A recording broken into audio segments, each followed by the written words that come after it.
ثانی انٹرنیشنل حج عمرہ tours and travels حج عمرہ جانے کے خواہش مند حضرات اسکرین پر دیے گئے نمبرز پر کال کریں۔ بسم اللہ الرحمن الرحیم الحمدللہ وحدہ والصلاة والسلام علی اشرف الانبیاء المرسلین الحمدللہ الذی زین السماء بالکواکب وزین الملائکۃ بجبرائیل وزین الانبیاء محمد صلی اللہ علیہ وسلم الحمدللہ الذی انزل التوراۃ علی موسیٰ والانجیل علی عیسیٰ والزبور علی داود والفرقان علی محمد صلی اللہ علیہ وسلم اما بعد فاعوذ باللہ من الشیطان الرجیم بسم اللہ الرحمن الرحیم وانزل اللہ علیک الکتاب والحکمۃ وعلمک ما لم تکن تعلم وکان فضل اللہ علیک عظیما وفی مقام آخر قل هل يستوي الذين يعلمون والذين لا يعلمون وفي مقام آخر اقرأ باسم ربك الذي خلق الإنسان من علق اقرأ وربك الأكرم الذي علم بالقلم علم الإنسان ما لم يعلم وقال النبي صلى الله عليه وسلم عن أنس بن مالك رضي الله عنه قال قال رسول الله صلى الله عليه وسلم من خرج في طلب العلم خرج في سبيل الله حتى يرجع رواه الترمذي وفي حديث آخر عن أبي هريرة رضي الله عنه قال قال رسول الله صلى الله عليه وسلم من سلك طريقا يلتمس فيه نورا سهل الله له طريقا إلى الجنة رواه المسلم أو كما قال النبي صلى الله عليه وسلم۔ سب سے پہلے تو ہم شکر گزار ہیں ان تمام علماء کرام کا جنہوں نے حافظ محسن صاحب کی دعوت پر اپنا بہت قیمتی وقت اس مدرسے کی کامیابی کے لیے، جلسے کی کامیابی کے لیے دیا ہے۔ اور کیا کہنے، نظامت کرنے والے مولانا شوکت صاحب کے انہوں نے آج حق ادا کر دیا ہے۔ دوسری بات یہ ہے کہ یہاں کے لوگ نظر آتے ہیں کہ یہ سخی ہے، کنجوس نہیں ہے۔ اتنی زیادہ انہوں نے ہر بچے کو حوصلہ افزائی کرتے ہوئے اتنی رقم تقسیم کی ہے جس کے کیا کہنے، اگر پہلے سے لے کر آخر تک ایک ایک کا نام لیا جائے شاید فجر کی اذان ہو جائے، اتنا انہوں نے دل کھول کر بچوں کی حوصلہ افزائی کی ہے۔ پھر رہے دیگر معلمین حضرات جنہوں نے مکتب کو کامیاب بنانے کے لیے صرف 5 مہینہ آپ سے مانگا، اور 5 مہینے کی محنت میں خالد بن ولید مدرسے کو یہ جو لائٹیں چل رہی ہے اس کے پیچھے کسی کی طاقت چل رہی ہے، آپ صرف روشنی کو دیکھ رہے ہیں۔ ایسے ہی بچے جو پڑھ رہے ہیں، ان بچوں کے پڑھنے سے، ان کی محنت سے سمجھ آتا ہے کہ یہ استاد ہے، معلمات ہے، کیسے ان بچوں کو کامیاب بنانے کے لیے اور اس بجھی ہوئی چراغ کو پھر سے روشن کرنے کے لیے، ان گلی محلوں کی بے دینی کے اندھیرے کو دور کرنے کے لیے کیسے اللہ تعالیٰ نے اس مدرسے کو یہاں کھولا ہے، اور اس کا نتیجہ آپ سامنے دیکھ رہے ہو۔ خصوصاً ہمارے درمیان بہت بڑے بڑے علماء کرام بیٹھے ہوئے ہیں، ہم تو گلی محلوں کے دھکے کھانے والے لوگ ہیں۔ خصوصاً مولانا شوکت صاحب ہے، یہ استاد فقہ ہے، ایسے ہی قاری امان اللہ صاحب ہے، اور دیگر مدارس کے نظماء حضرات ہیں، اور ایسے ہی وہ علماء کرام جو دینی خدمات اپنی اپنی جگہوں پر انجام دے رہے ہیں، انہوں نے اپنا قیمتی وقت نکال کر یہاں آئے ہیں، تو ان کے لیے عرض کرنا چاہ رہا ہوں۔ نبی صلی اللہ علیہ وسلم نے فرمایا تھا، من جلس الى عالم ساعتین او اکل معه لقمتین فاعطاه اللہ الجنتین مثل الجنت الواحد کالدنیا وما فیہا۔ جو دنیا میں کسی عالم کے ساتھ 1 گھڑی 2 گھڑی بیٹھے گا، یا کسی عالم کے ساتھ 1 لقمہ 2 لقمہ کھاتا ہے، آج لوگوں کا ذہن علماء سے شیطان نے بہت دور کر دیا ہے۔ اس سے مولانا عمر پالنپوری رحمۃ اللہ علیہ نے ایک مرتبہ رائیون کے اجتماع میں فرمایا تھا، جو دنیا میں کسی عالم کی طرف میلی نگاہ اٹھا کر دیکھے گا، اللہ اس کی 7 نسلوں میں کوئی عالم دین پیدا نہیں کرے گا۔ ان علماء کی قدر قیمت میں آپ کیا جانیں، اللہ نے ان کو کیا مقام دیا ہے۔ تو دو باتیں آپ کے سامنے رکھنا اگر بات ختم کرنا ہے، وہ دو باتیں یہ ہے کہ دنیا کا ذہن شیطان نے بنا دیا ہے کہ مال ہوں گے تو کام بنے گا، عزت ہوگی تو کام بنے گا، دولت ہوگی تو کام بنے گا، تجوریاں بھری ہوگی تو کام بنے گا، لوگ سلام کرے تو کام بنے گا، اور ڈگریاں بھری پڑی ہو تو کام بنے گا۔ ایسا نہیں ہے۔ اصل عزت اللہ تعالیٰ نے علماء کرام کو جو عطا فرمائی ہے وہ چند لمحات میں آپ کے سامنے رکھنا ہے۔ جو دنیا والے سمجھتے کہ اصل عزت دنیا کی ہے، دنیا کمانا ہے، ڈگری حاصل کرنا ہے، یہ نہیں۔ اصل عزت اللہ تعالیٰ ان علماء کرام کو عطا فرمائی ہے۔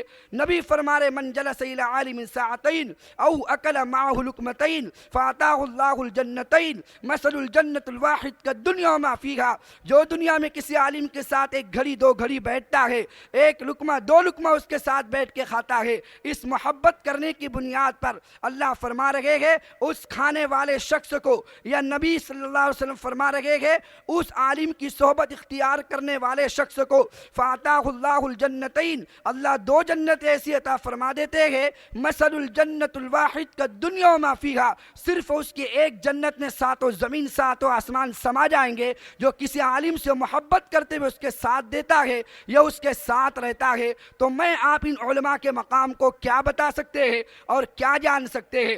رہا حفاظ کرام بیٹھے ہوئے ہیں، نبی فرما رہے ہیں ان فی الجنت نہرا اسمہ ریان علیہ مدینۃ من مرجان لہ 70,000 باب من فضہ لحامل القرآن۔ جنت میں ایک نہر ہے جس کا نام ریان ہے، اللہ نے مرجان شہر اس کے اوپر تعمیر کیا ہے، لہ 70,000 باب من فضہ، اللہ نے 70,000 سونے چاندی کے دروازے اس محل کے بنائے گئے۔ نبی فرماتے ہیں لحامل القرآن، اللہ یہ سارا محل صرف حافظ قرآن کو تحفے میں عطا فرمائے گا۔ ان علماء حفاظ کے مقام کو میں آپ نہیں جان سکتے۔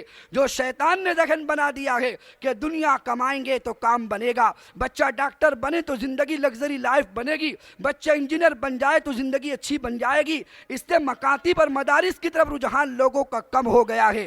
خصوصاً ماؤں سے کہنا چاہتا ہوں، جس بچے کو اسکول بھیجنے کے لیے ٹائی آپ اپنے ہاتھوں سے لگاتی ہو، جس بچے کو اسکول بھیجنے کے لیے دفتر آپ پیٹھ پر سجاتی ہو، جس بچے کو اسکول بھیجنے کے لیے آپ اس بس اسٹاپ پہ کھڑے ہو کر آنے والی بس کا گاڑی کا انتظار کرتی ہو، ایک معلم فون لگا لگا کے تھک جاتا ہے، دادی اماں 2 ہفتے گزر گئے بچہ آپ کا نہیں آیا، اجی ماں جی 2 ہفتے گزر گئے آپ کا ننھا نظر نہیں آیا، کوئی فکر نہیں ہوتی۔ آپ کی گلی محلوں میں خالد بن ولید کی شکل میں ایک مدرسے کی صورت میں اللہ نے علم کا چشمہ جاری کیا ہے۔ کامیاب وہی ہوگا جو ٹب بھرے گا ملے گا، جگ بھرے گا ملے گا، جو جتنا بڑا ظرف لے کر آئے گا اپنے بچوں کو وہاں داخل کرے گا۔ خدا کے لیے دیکھو تو صحیح، کتنا حسین عنوان، کتنا حسین پروگرام، کتنے اچھے لہجے میں، کتنے اچھے انداز میں ان بچوں نے پروگرام کو پیش کیا ہے۔ بار بار میں پیچھے سے کہہ رہا تھا یہ پروگرام کب ختم ہوگا، 7 بجے سے شروع ہوا ہے، 10 بج چکے ہیں،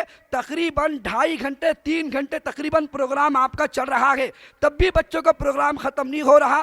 صرف 5 مہینے کی محنت ہے۔ کتنے مہینے کی؟ 5-6 مہینے کی محنت ہے، جس میں 100 بچے پڑھ رہے ہیں، 50 طالبہ 50 طالب علم ہے، 2 معلمہ پڑھانے والی ہے، 3 استاد کرام ہے، خصوصاً حافظ محسن صاحب جو ان کے ناظم تعلیمات ہے، پورے مکتب کے نظام کو ایسے چلایا ہے، بہت بہترین انداز میں اس پروگرام کو یہاں ہمارے سامنے پیش کیا ہے۔ تو مختصر آپ کے سامنے عرض کروں گا، زیادہ وقت نہیں لوں گا، اس سے کہ علماء کرام بیٹھے ہیں، بات ان سے کرنا مقصود نہیں ہے، مخاطب آپ کے سامنے 2-4 باتیں رکھنی ہے۔ اصل جو شیطان نے دھوکہ دیا ہے، میں آپ کیا، مسلمان کافر کیا، سب کا ذہن شیطان نے بنایا۔ دنیا ہوگی تو کام بنیں گے، دولت ہوگی تو کام بنیں گے، لیکن یاد رکھنا نہیں، جس کے ساتھ اللہ ہوتا ہے کام اس کے بنتے ہیں، جس کے ساتھ دین ہوتا ہے کام اس کے بنتے ہیں، علم کا جو پیکر ہوتا ہے اللہ اس کے دنیا آخرت کے کام بنا دیتے ہیں۔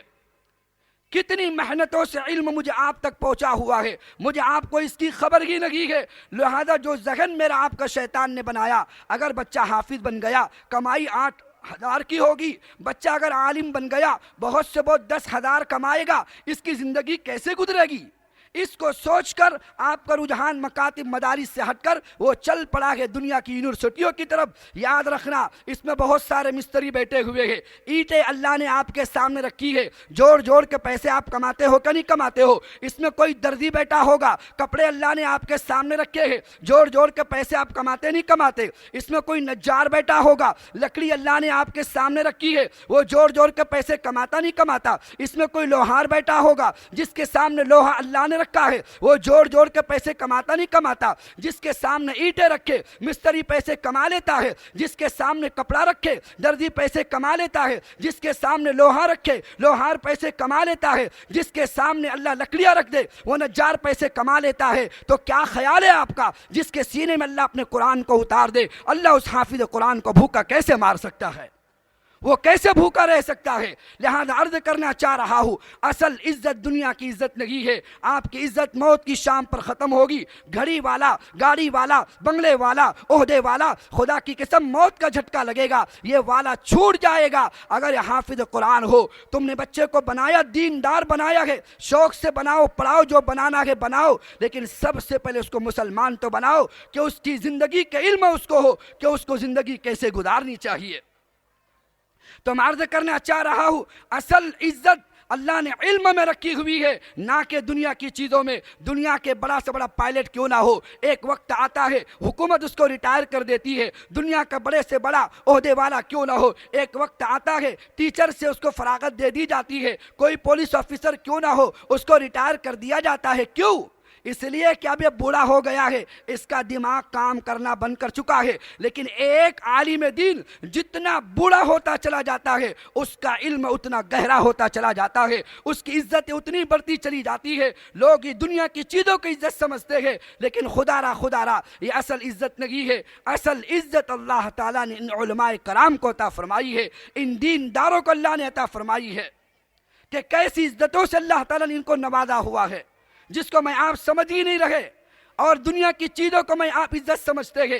یہ دنیا کی عزت موت پر ختم ہوگی، اور یہ بچہ جو مکتب میں جانے والا قرآن کو سینے سے لگا کے جاتا ہے، وہ بچہ اسکول پڑھنے والا دفتر کو پیٹھ کے پیچھے لگا کے جاتا ہے، جب اس کی موت آتی ہے اس کا دفتر جیسے دنیا میں پیٹھ کے پیچھے تھا مرنے کے بعد بھی پیچھے رہ جائے گا۔ لیکن جو بچہ حافظ قرآن بنتا ہے، جو مکتب میں جانے والا طالبہ ہو، سینے سے قرآن کو لگا کے جاتا ہے یا جاتی ہے، جب مر کر جاتی ہے تو قرآن کے علم سینے میں دفن ہو کر جنت تک لے کر چلا جاتا ہے۔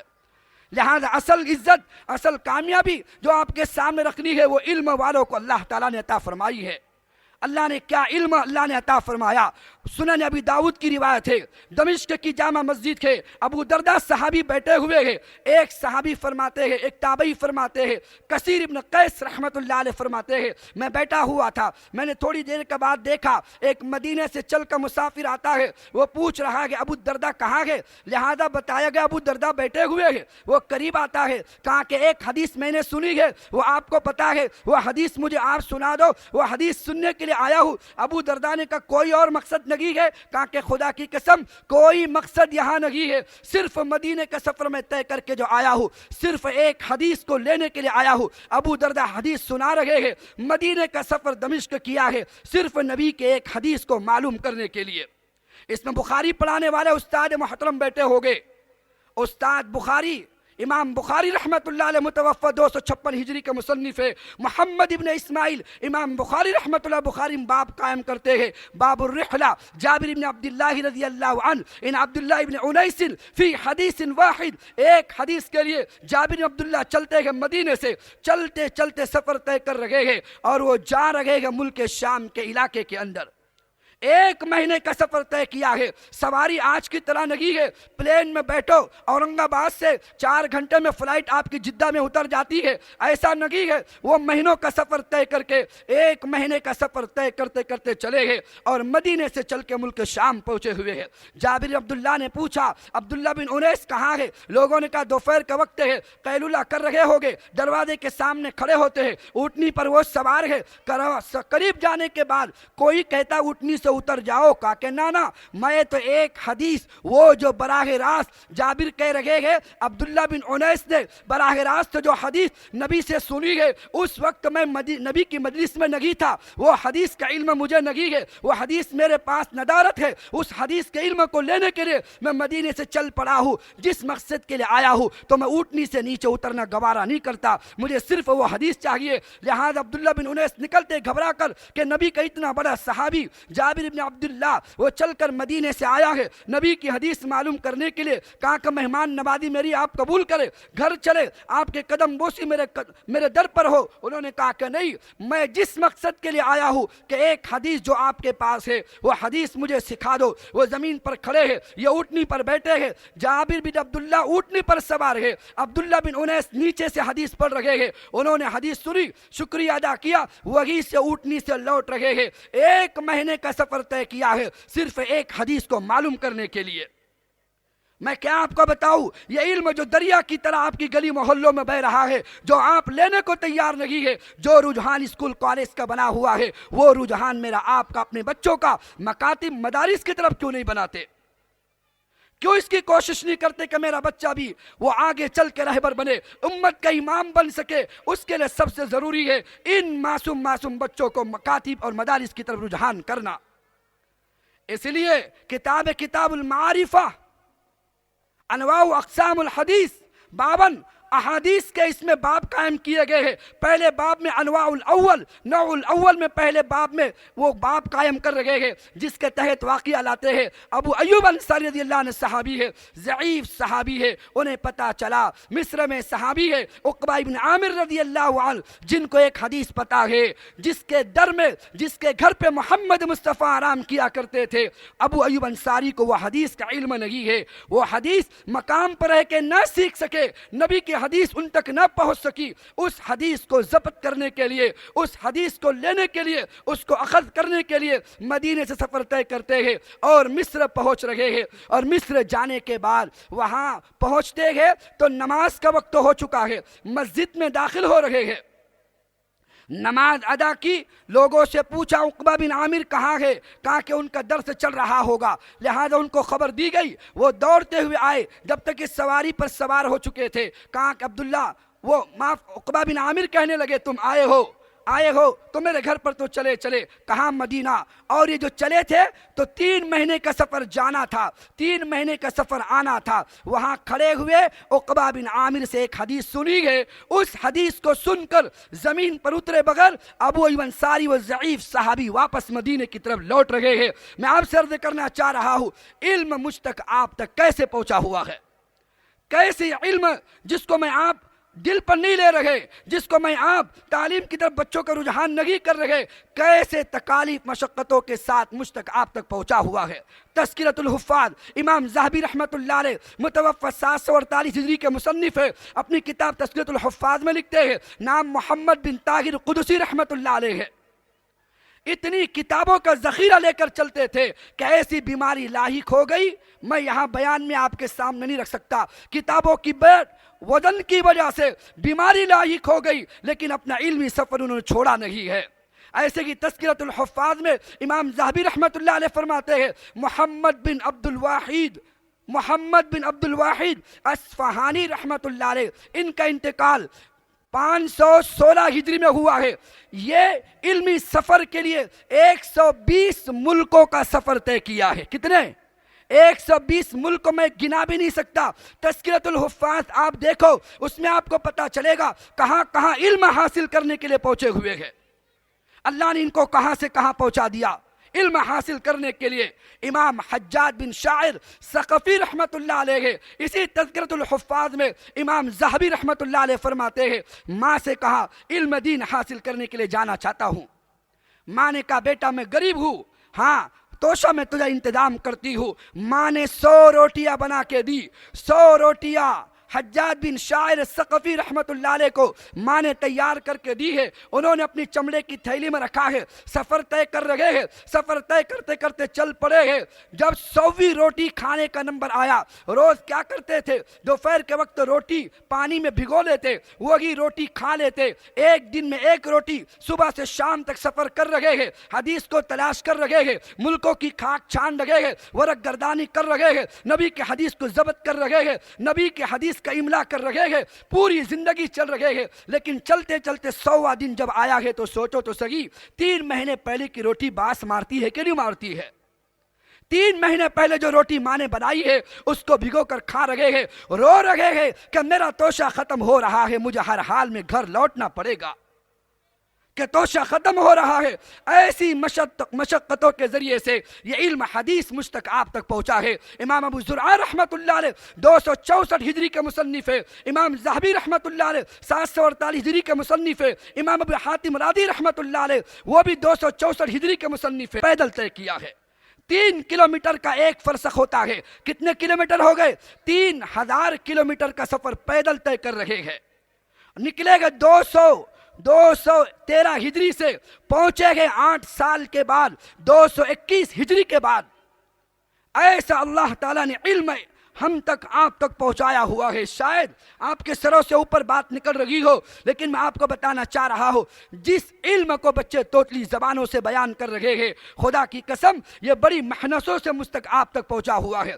پھر میں اپنے عنوان کی طرف آ جاؤں گا۔ میں تمہیدی طور پر آپ کے سامنے بات رکھ رہا ہوں، ان علماء کو اللہ نے جو عزت عطا فرمائی ہے وہ اصل دین کی وجہ سے ملی ہے، علم کی وجہ سے ملی ہے۔ اصل عزت جو ہے، ساری بات کا خلاصہ وہ اصل دین کی وجہ سے ملتی ہے، علم کی وجہ سے ملتی ہے، نہ کہ دنیا کی ناپائیدار وہ زندگی کی وجہ سے ملتی ہے۔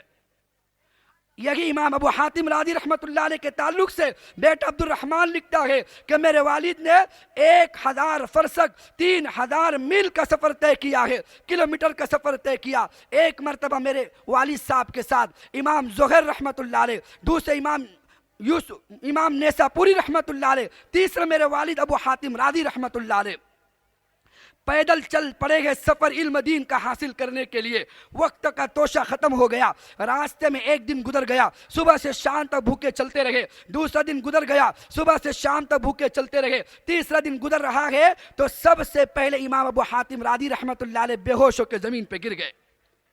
جب بے ہوش ہو کے گر گئے، دونوں ساتھی کی خبر نہیں، پیچھے سے قافلہ گزر رہا تھا، قافلے نے دیکھا کوئی مرا پڑا ہوا ہے، انہیں نہیں پتا یہ بے ہوش ہے۔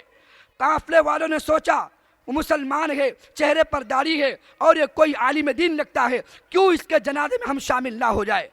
تجہیز تکفین کا انتظام کرنے کے لیے وہی جنگل میں قبر کی کھدائی ہو رہی ہے، چند لوگوں نے پانی گرم کر دیا، امام ابو حاتم رازی رحمت اللہ علیہ تختے پر لٹایا گیا ہے۔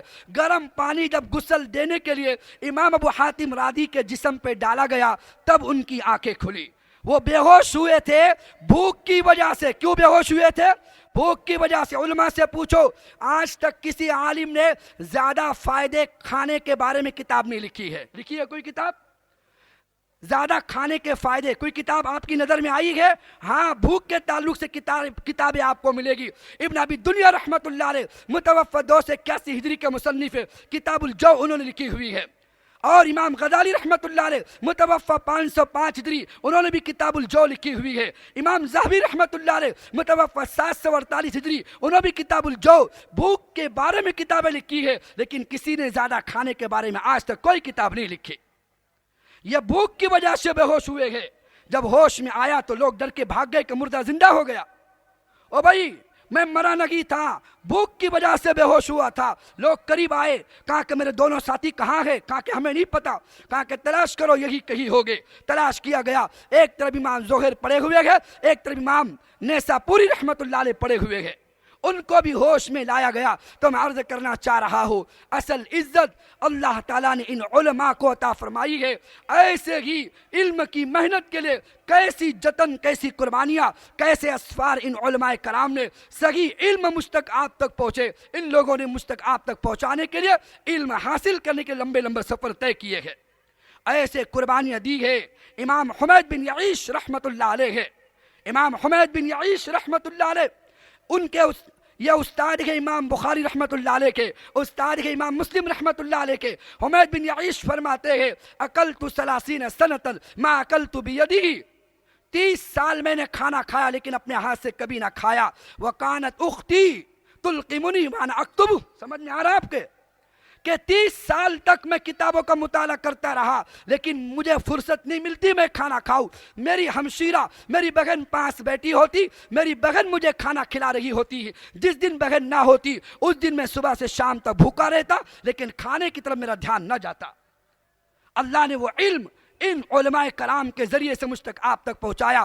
سیر اعلام النبلہ ہے، امام ذہبی رحمۃ اللہ علیہ فرما رہے ہیں، متوفی 748 ہجری کے مصنف سیر اعلام النبلہ میں لکھتے ہیں، بقی ابن مخلد رحمت اللہ علیہ وہ چلتے ہیں، بغداد پہنچ رہے ہیں، اندلس سے چل کر آئے ہوئے ہیں، بغداد پہنچ کے یحییٰ بن معین رحمت اللہ علیہ کے مجلس، یحییٰ بن معین رحمت اللہ علیہ کے مجلس میں پہنچے۔ اس وقت احمد بن حنبل رحمت اللہ علیہ پر مصائب کے پہاڑ توڑے جا رہے تھے۔ پوچھا یحییٰ بن معین سے احمد بن حنبل کے بارے میں آپ کا کیا خیال ہے؟ کہا کہ احمد بن حنبل کے کیا کہنے، وہ تو لوگوں کے امام ہے، دن میں اللہ نے بات ڈالی، اندلس سے سفر طے کر کے آیا ہوں، بغداد کی گلیوں کے اندر خالی ہاتھ نہ جاؤں گا، اتنے بڑے امام سے ضرور علم حاصل کر کے جاؤں گا۔ لوگوں نے کہا تم ان سے مل نہیں سکتے، جو ان سے ملتا ہے بادشاہ ان کو بھی ان کے ساتھ جیل میں داخل کر دیتا ہے۔ وہ تو گھر میں نظر بن گئے لیکن جو ان کا محبتی، جو ان کا طرفداری، جو ان کا حامی، جو ان کا مددگار نظر آتا ہے، جو ان کا یار جانثار نظر آتا ہے، اس کو اٹھا کے جیل کی سلاخوں کے پیچھے ڈال دیا جاتا ہے۔ یہ چلتے چلتے پہنچے ہیں احمد بن حنبل رحمت اللہ علیہ کے دروازے کے سامنے۔ احمد بن حنبل نے کہا کہ کون ہو؟ کہا کہ اندلس سے آیا ہوں۔ کہا کہ کس وجہ؟ بقی ابن مخلد نے کہا میں علم حاصل کرنا چاہتا ہوں۔ احمد بن حنبل نے فرمایا نہ، مصیبتیں اپنے اوپر مول نہ لو، میری وجہ سے تم بھی جیل کی سلاخوں کے پیچھے جاؤ گے۔ کہا کہ حضرت ایک ترکیب مجھے سوجی ہوئی ہے، میں روز آپ کی مجلس میں آؤں گا، میرے پاس کپڑا ہے، اس کو فقیروں کی طرح سر پہ لپیٹ لوں گا، میرے پاس لاٹھی ہے، میرے پاس کشکول بھی ہے، میں انتظام کر کے آیا ہوں، روزانہ صبح سے شام تک گلی محلوں کی خاک چھانوں گا، اللہ کے سامنے بھیک مانگنے کے لیے، مقصود آپ سے علم حاصل کرنا ہوگا۔ میں چلتے چلتے آپ کے در پر آؤں گا، مجھے دنیا کی چاہت نہیں ہے، اپنے آپ کو بھکاری بناؤں گا یہ تاکہ علم مجھے مل جائے۔ صبح بھی جاتے ہیں 2 حدیث احمد بن حنبل سکھا دیتے ہیں، شام کو بھی جاتے ہیں احمد بن حنبل 2 حدیث سکھا دیتے ہیں۔ یہ بقی بن مخلد رحمت اللہ علیہ گلی محلوں میں چکر کاٹ کاٹ کر اللہ نے ان کو آگے چل کے وقت کا امام بنا کے رکھ دیا۔ علم ایسی شے ہے تو میں عرض کرنا چاہ رہا ہوں، اصل عزت جو دی ہے اللہ نے ان علماء کو دی ہے، ان علم والوں کو دی ہے، اللہ نے دین والوں کو دی ہے۔ یہ دنیا کی عزت وقتی طور سے ختم ہونے والی ہے۔ المنتدم فی تاریخ الملوک والامم، امام جوزی رحمت اللہ علیہ متوفی 597 ہجری کا مصنف ہے، اپنی کتاب میں بیان کرتے ہیں کہ رقہ نامی شہر ہے، ہارون رشید کا زمانہ ہے، ایک شور و گل ہو گیا، کوئی آ رہا ہے کوئی آ گیا، لوگ دیدار کے لیے دوڑ رہے ہیں۔ ہارون رشید کی والدہ دروازے کی دہلیز سے نکل کر باہر چلتی ہے، اپنے محل کی گیلری میں کھڑی ہوتی ہے، خادمہ نوکرانی سے پوچھتی ہے یہ آنے والا کون ہے، یہ شور کیسا ہے، یہ گرد و غبار کیسا ہے؟ تو مہرانی سے وہ کہنے لگی میں ابھی پتہ کرتی ہوں۔ وہ گلی محلوں میں نکلتی ہے، لوگوں سے پوچھتی ہے لوگ شہر سے باہر کیوں نکل رہے ہیں؟ لوگوں نے کہا آج ہمارے رقہ نامی شہر میں عبداللہ ابن مبارک رحمت اللہ علیہ کی آمد ہو رہی ہے، جن کے استقبال کے لیے 30,000 لوگ سب بنا کر کھڑے ہوئے ہیں۔ عزت ہوتی ہے، اس کو عزت کہتے ہیں۔ ہارون رشید کی والدہ کو پتا چلا، اس نے سر پکڑ کر بیٹھ کر کہنے لگی لا ملک ہارون ان ھذا الملک لا ملک ہارون، خدا کی قسم اصل بادشاہت تو ان کی ہے، ہارون رشید کوئی بادشاہ نہیں ہے۔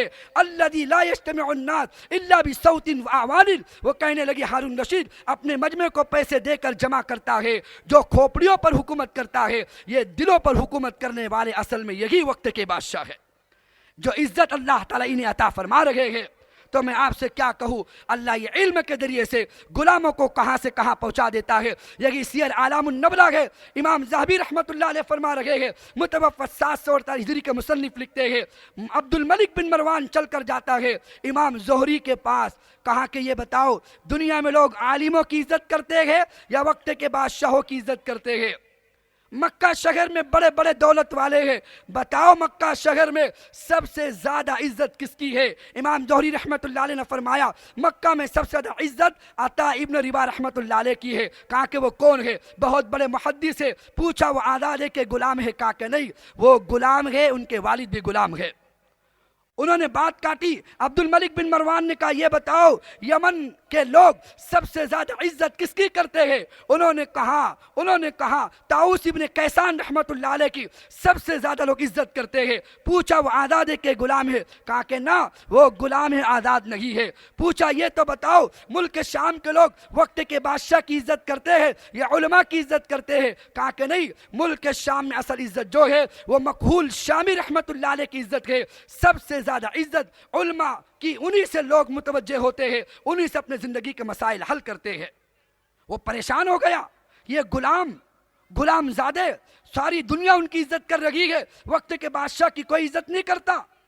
پھر چوتھا سوال کیا بتاؤ تو صحیح، جزیرے کے لوگ سب سے زیادہ عزت کس کی کرتے ہیں؟ امام زہری رحمت اللہ علیہ نے فرمایا میمون بن مہران کی عزت کرتے ہیں۔ بادشاہ نے پوچھا آزاد غلام ہے؟ کہا کہ نہیں، وہ غلام ہے، آزاد نہیں ہے۔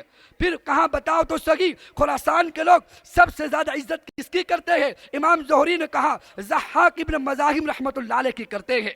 پوچھا آزاد کے غلام ہے؟ کہا کہ نہیں، وہ بھی غلام ہے۔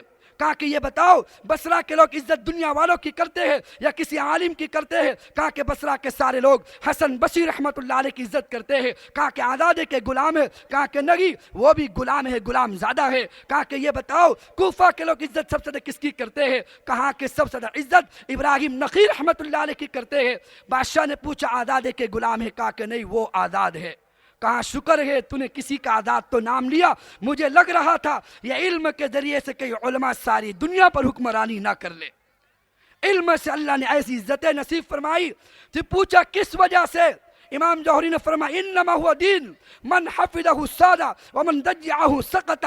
یہ وہ علم ہے امیر المؤمنین جو اس کو سنبھالتا ہے اللہ عزتوں کی بلندی پر لے جاتے ہیں، جو اس کو پس پشت ڈالتا اللہ اس کو گرا کے ذلیل کر کے رکھ دیتے ہیں۔